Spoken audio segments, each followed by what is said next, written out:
قرآن کو سینوں میں ہم ایسے بسائیں گے، شہروں پہ تلاوت کا ایک نور سجائیں گے۔ السلام علیکم ورحمۃ اللہ وبرکاتہ۔ آپ کا استقبال ہے ہمارے چینل 5 to 10 منٹس درس قرآن میں۔ ہمیں امید ہے کہ آپ حضرات بخیر و عافیت ہوں گے اور قرآن پاک پڑھنے کی مشق اور کوشش کر رہے ہوں گے۔ اللہ پاک آپ کی کوششوں کو قبول فرماوے اور مزید ترقی عطا فرماوے۔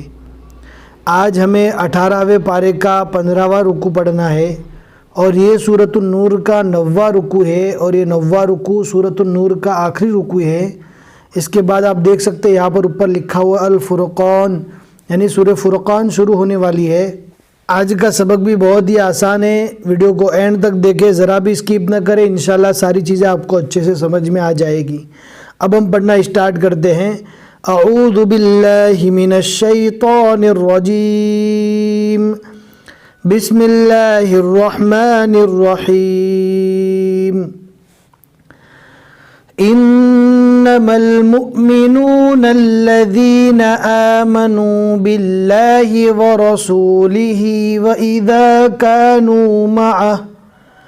وإذا كانوا معه على أمر جامع لم يذهبوا حتى يستأذنوه إن الذين يستأذنونك أولئك الذين يؤمنون بالله ورسوله فإذا استأذنوك لبعض شأنهم فأذن لمن، دھیان سے پڑھنا ہے، فأذن، دال کو ڈائریکٹ لام سے ملانا ہے، فأذن لمن شئت منهم واستغفر لهم الله ان اللہ غفور رحیم۔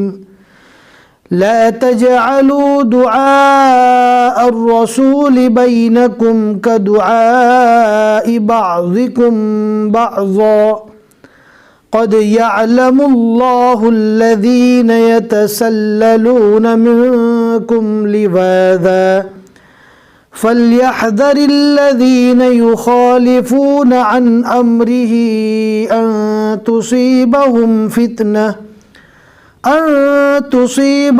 فتنة أو يصيبهم عذاب أليم۔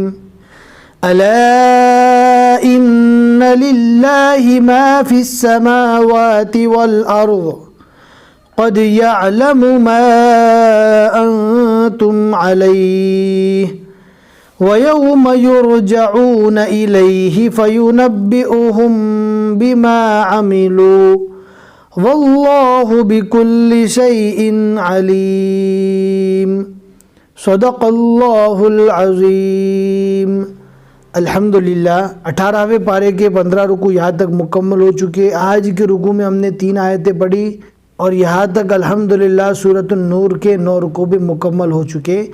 اب اگلی سورہ ہمیں جو پڑھنا ہے سورۃ الفرقان سے انشاءاللہ ہم شروع کریں گے۔ مجھے امید ہے کہ آج کا سبق آپ کو سمجھ میں آ گیا ہوگا۔ لائک ضرور کریں، آپ کے لائک کرنے سے ہمیں بھی سمجھ میں آئے گا کہ آپ لوگ سمجھ گئے ہیں۔ دوسرا فائدہ یہ ہوگا کہ یوٹیوب زیادہ سے زیادہ لوگوں تک ان سبق کو پہنچائے گا۔ پھر ملیں گے انشاءاللہ اگلے سبق میں۔ السلام علیکم ورحمۃ اللہ وبرکاتہ۔